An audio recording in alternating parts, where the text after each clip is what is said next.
नमस्कार साथियों, तो मौजूद हुए हैं आपके सामने हिमाचल प्रदेश की दिन भर की ताज़ा खबरों के साथ। तो इससे पहले खबरों के सिलसिले को शुरू करें, आपसे निवेदन है चैनल को आप जरूर सब्सक्राइब करें। तो पेश है आज दिन भर के मुख्य समाचार।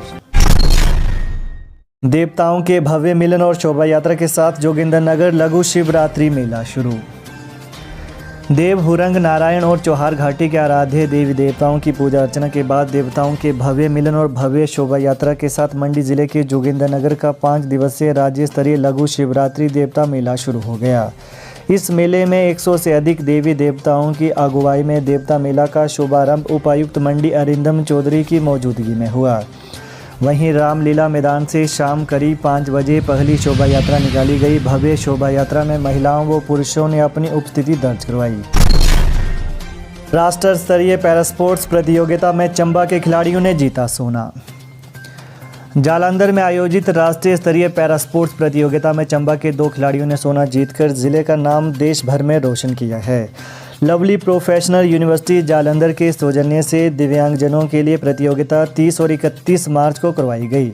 इसमें बाढ़ पंचायत के त्रिलोक ने 2 स्वर्ण और कोलका के सुनील कुमार ने 1 स्वर्ण पदक जीता। सोना जीतकर लाए बेटों की सफलता पर परिजन गदगद हैं। वहीं घर पर आज सुबह से ही बधाई देने वालों का तांता लगा हुआ है। मजदूरी और खेतीबाड़ी कर जीवन में आगे बढ़ने की सीख के बल त्रिलोक और सुनील कुमार ने माता पिता को गौरवान्वित किया है।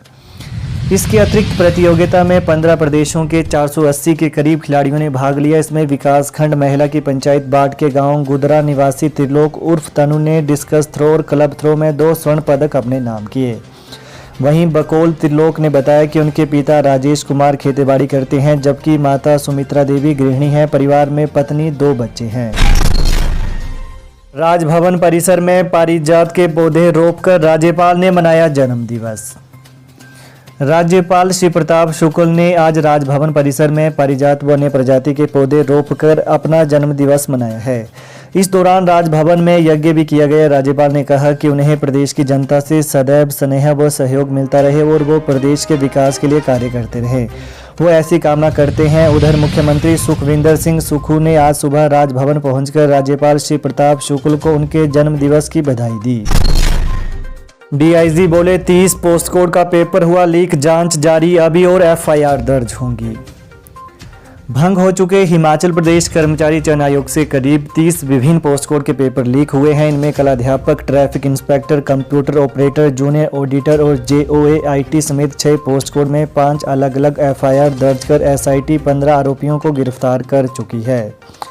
वहीं 3 अन्य मामलों में एफआईआर दर्ज करने के लिए सरकार से स्वीकृति मांगी गई है। वहीं इसमें पोस्ट कोड 817 जेओए आईटी और पोस्ट कोड 970 जेई सिविल और एक अन्य पोस्ट कोड शामिल है।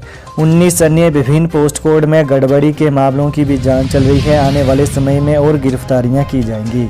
विजिलेंस के डीआईजी जी शिवा कुमार ने आज हमीरपुर पहुंचकर एसआईटी सदस्यों से फीडबैक ली। डीआईजी ने बताया कि चयन आयोग के कुछ मामलों में अब सरकार से भ्रष्टाचार निवारक अधिनियम 1988 की धारा 17A में अनुमति ली जाएगी। रामपुर में पीट कर मार डाला युवक, आईजीएमसी शिमला के रास्ते में तोड़ा दम। नए बस स्टैंड के अंदर युवकों ने घेर कर मारा पीटा। राजधानी शिमला के रामपुर में नए बस स्टैंड के अंदर पिछले कल देर रात को कुछ लड़कों में मारपीट हुई, जिसमें एक युवक बुरी तरह से घायल हुआ, जिसे वहां तैनात कर्मचारी देवराज ने लोगों की मदद से उपचार के लिए खनेरी अस्पताल पहुंचाया, लेकिन उसे बचाया नहीं जा सका। वहीं युवक को प्राथमिक उपचार के बाद आईजीएमसी शिमला रेफर किया गया, लेकिन रास्ते में ही उसकी मौत हो गई। पुलिस ने आज हत्या का मामला दर्ज कर आरोपी युवकों की तलाश तेज कर दी है। थाना प्रभारी करमचंद ठाकुर ने मामले की पुष्टि की है और हत्या का मामला दर्ज किया है। इसके अतिरिक्त थाना प्रभारी ने बताया कि पिछले कल देर रात कुछ युवक आपस में झगड़ा कर रहे थे। एक युवक हैप्पीकांत प्रकाश चंद को मार रहा था, जो गंभीर रूप से घायल हुआ। बस स्टैंड में तैनात पुलिस जवान जब मौके पर पहुंचा, तब तक मारपीट करने वाले प्रकाश को घायल अवस्था में छोड़कर भाग गए। जर्मनी में अध्ययन करेगी रेनबो स्कूल नगरोटा बगवां की छात्रा। रेनबो स्कूल नगरोटा बगवां की छात्रा एंजल गोस्वामी को अंतर्राष्ट्रीय कार्यक्रम के तहत जर्मनी में अध्ययन करने के लिए छात्रवृत्ति से सम्मानित किया गया है। इस प्रतियोगिता का प्रारंभ गोएथे इंस्टीट्यूट नई दिल्ली से हुआ था। इसके बाद अंतर्राष्ट्रीय स्तर पर लगभग 84 देशों के बच्चों ने भी भाग लिया था। 275 बच्चों में एंजल का भी चयन हुआ है। वहीं एंजल ने यह छात्रवृत्ति प्राप्त कर रेनबो स्कूल का ही नहीं बल्कि देश का भी अंतर्राष्ट्रीय स्तर पर नाम चमकाया है। कार्यक्रम के अंतर्गत इस छात्रा का जर्मनी के स्कूल में प्रथम 2 सप्ताह अध्ययन करना शामिल है। इसके बाद छात्रा जर्मनी भाषा निदेशक के दिशा निर्देशानुसार जर्मनी के प्रमुख शहरों सिटी बोन, जर्मनी की राजधानी बर्लिन व म्यूनिख का भ्रमण करेंगी। 80 रुपये कम हुए व्यावसायिक गैस सिलेंडर के दाम, घरेलू सिलेंडर के दाम में कोई बदलाव नहीं। हिमाचल प्रदेश में व्यावसायिक गैस सिलेंडर के दाम 88 रुपये कम हुए हैं। अप्रैल में व्यावसायिक गैस सिलेंडर लेने के लिए 2212 रुपये चुकाने पड़ेंगे। घरेलू सिलेंडर के दाम में इस माह कोई बदलाव नहीं हुआ है। घरेलू उपभोक्ताओं को मार्च की तरह ही 1205 रुपये में 14 किलो का घरेलू सिलेंडर मिलेगा। हिमाचल में 11 खंड विकास अधिकारियों के तबादले। हिमाचल प्रदेश सरकार ने आज 11 खंड विकास अधिकारियों के तबादले कर दिए हैं। इस संबंध में राज्य सरकार ने अधिसूचना जारी कर दी है।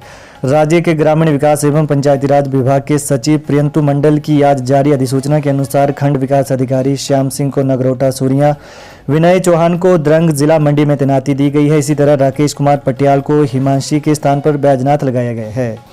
वहीं हिमांशी के तबादला आदेश अलग के जारी होंगे। सीएम सुक्खू बोले, यूनिवर्सल कार्टन लागू करने के लिए कानूनी पहलुओं का किया जा रहा अध्ययन। मुख्यमंत्री सुखविंदर सिंह सुक्खू ने कहा कि सरकार यूनिवर्सल कार्टन लागू करने के लिए कानूनी पहलुओं का अध्ययन कर रही है। आज देवेंद्र श्याम को सहकारी बैंक का अध्यक्ष नियुक्त करने पर ठियोग के लोगों ने ओक ओवर पहुंचकर मुख्यमंत्री का आभार जताया है। वहीं मुख्यमंत्री ने कहा कि सरकार ने सी स्टोर स्थापित करने की दिशा में कदम उठाए हैं। इससे बागवानों को उनके उत्पाद का सही मूल्य मिलेगा। वहीं बिचौलियों के शोषण से भी बागवानों को बचाया जाएगा। कहा कि सेब आधारित डिस्टिलरी स्थापित करने पर भी विचार किया जा रहा है। इससे बागवान कम गुणवत्ता वाले सेबों को भी बेचकर अतिरिक्त आय अर्जित कर सकेंगे। आबकारी विभाग ने 5343 करोड़ की कमाई, राजस्व में 19% की वृद्धि। राज्य कर एवं आबकारी विभाग के आयुक्त यूनिस ने बताया कि विभाग ने वित्त वर्ष 2022-23 में 5130 करोड़ के राजस्व एकत्रित करने के लक्ष्य को पार कर इस अवधि के दौरान 19% वृद्धि के साथ 5343 करोड़ का राजस्व अर्जित किया है। यह राजस्व आंकड़ा 2021-22 की तुलना में 846 करोड़ अधिक है। वहीं वित्तीय वर्ष जीएसटी संग्रह में यह शानदार वृद्धि विभाग की कड़ी सतर्कता और कर अधिकारियों की कार्यकुशलता का परिणाम है। उन्होंने कहा कि रिटर्न फाइलिंग में सुधार हुआ है। विभाग ने जांच एवं निगरानी में दक्षता से 13 लाख ई-वे बिल स्थापित किए हैं। तो ये हैं आज दिन भर के मुख्य समाचार। तो प्रदेश की ताजा खबरों को पाने के लिए चैनल को आप जरूर सब्सक्राइब करें। धन्यवाद। बंगाल से सिद्धि प्राप्त 64 शक्तियों के माहिर, इमीडिएटली रिजल्ट, बाबा सलीम खान। पक्का काम, तुरंत समाधान। हम कहते नहीं, करके दिखाते हैं। It is my promise. जैसे नौकरी, कारोबार, घर में क्लेश, किया किराया, जादू टोना, लव मैरिज प्रॉब्लम, सौतन दुश्मन से छुटकारा, विदेश यात्रा, स्पेशलिस्ट मनमोहनी, वशीकरण व मुठ करनी। घर बैठे 11 घंटों में A to Z समस्याओं का पक्का समाधान करवाएं। 101% गारंटी स्टाम्प पेपर पर लिख कर लें। अभी फोन करें। Mobile number 8860581665।